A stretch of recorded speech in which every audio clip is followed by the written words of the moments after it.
A guerra chega ao ponto em que deveria virar derrota do regime. Só que, nesta linha do tempo, a derrota falha, e o mundo entra no 1945 que não liberta ninguém. Quando pensamos na Segunda Guerra, pensamos em horror, resistência e, no fim, libertação. Neste cenário, o fim falha, e o século XX perde o ponto em que conseguiu respirar. Vamos assumir a regra exata. A Alemanha nazista quebra a frente soviética, impede a libertação ocidental do continente e força uma paz ruim o bastante para continuar mandando na Europa Central e Oriental.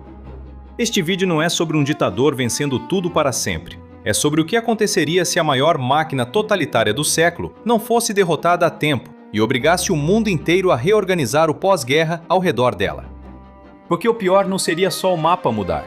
O pior seria uma ideia de poder provar para o planeta inteiro que brutalidade suficiente pode sobreviver à verdade. Ela não traria paz de verdade. Traria uma paz podre. Exaustão suficiente para estabilizar o horror. Silêncio suficiente para chamar de ordem aquilo que continua sendo terror. Na manhã em que a notícia chega ao outro lado do canal, Londres entende que o pior não é uma derrota militar. É a derrota da expectativa. A guerra não venceu o totalitarismo, só parou de conseguir empurrá-lo para trás. Esse é o primeiro grande corte do episódio. Enquanto no nosso mundo o continente começa a imaginar libertação, neste a imaginação encolhe. A Europa aprende a respirar baixo. Fronteira, ferrovia, cidade industrial, campo ocupado, zona militar, território reordenado. O mapa europeu deixaria de parecer provisório, passaria a parecer jaula administrada. Imagine uma grande estação ferroviária em que ninguém embarca para fugir do regime, embarca para dentro dele. O trem deixa de ser símbolo de movimento livre e vira símbolo de destino decidido por outros. É importante dizer isso com clareza. Uma vitória nazista não congelaria a violência, ela a estabilizaria em escala maior. A máquina de perseguição, expropriação e extermínio continuaria operando com mais tempo, mais território e menos barreiras externas. Esse é um dos pontos mais perturbadores do cenário. O regime não precisaria improvisar tanto. Com guerra menos urgente em certas frentes, poderia administrar o terror com calma industrial.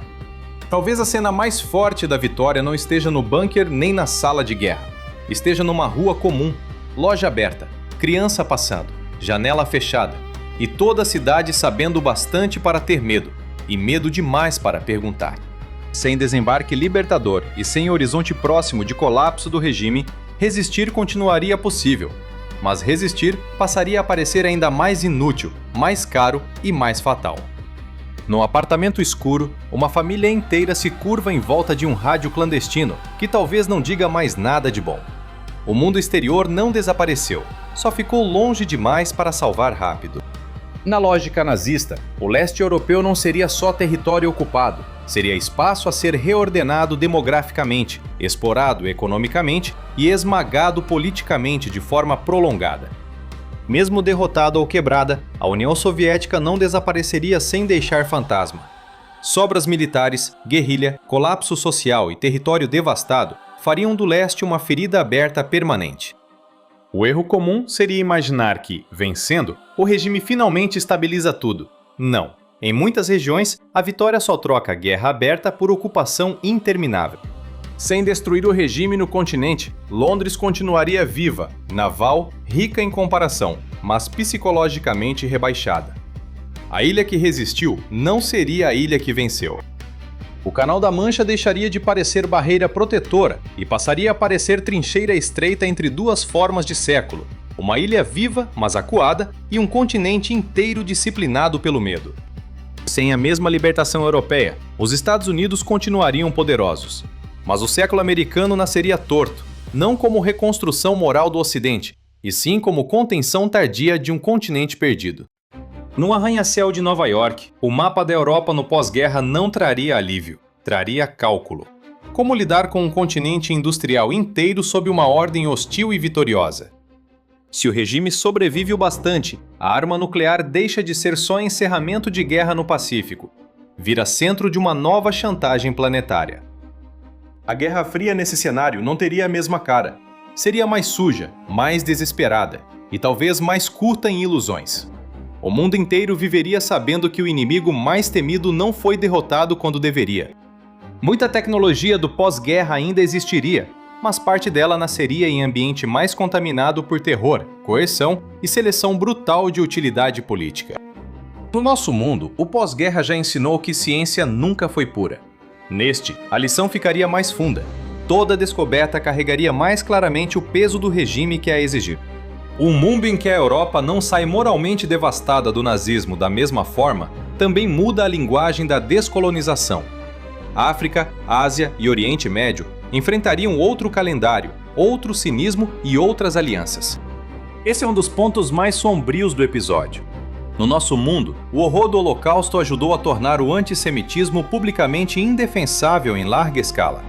Neste cenário, essa derrota moral não acontece do mesmo jeito, e isso contamina o século inteiro. Imagine abrir um jornal de 1955, num mundo em que certas ideias nunca foram deslegitimadas pelo choque da derrota. O texto sai mais frio, a vergonha sai menor, a linguagem fica mais perigosa. Sem libertação, o continente continuaria produzindo arte, cinema, literatura e filosofia. Mas muito disso nasceria sob filtro, medo, exílio ou alinhamento forçado. Talvez o sinal mais forte da vitória não esteja nas paradas militares, mas nas ausências. Autores que não publicam, filmes que não existem, pensamentos que nunca chegam à rua. Sem derrota clara do regime e sem a mesma reconstrução democrática do pós-guerra, a arquitetura das instituições internacionais mudaria radicalmente. Direitos, memória, julgamentos e linguagem moral nasceriam mais fracos.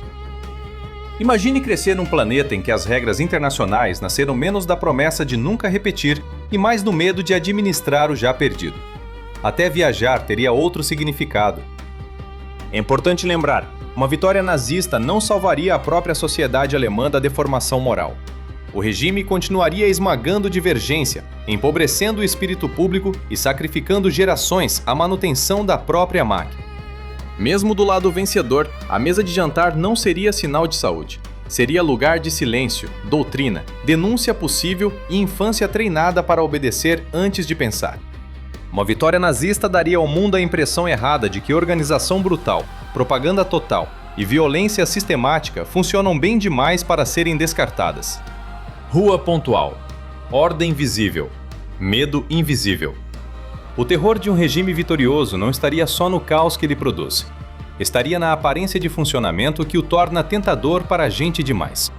No nosso mundo, a derrota do nazismo ajudou a desenhar uma linha moral que, embora imperfeita, ainda pesa.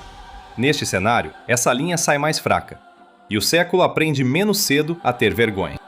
Talvez uma das imagens mais duras desse mundo seja a ausência de lugares de memória do jeito que conhecemos. Sem derrota total, sem tribunais equivalentes, sem a mesma pedagogia do horror, o passado continua mais disponível para repetir-se. O verdadeiro efeito de Hitler vencer a Segunda Guerra Mundial não seria só um mapa diferente. Seria um planeta aprendendo a viver dentro de um século em que o medo venceu cedo demais.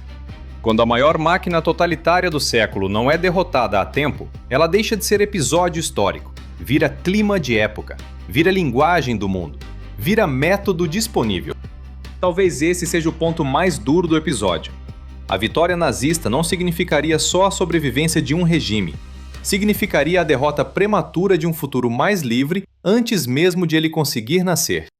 Então a pergunta não é se Hitler dominaria o planeta inteiro para sempre.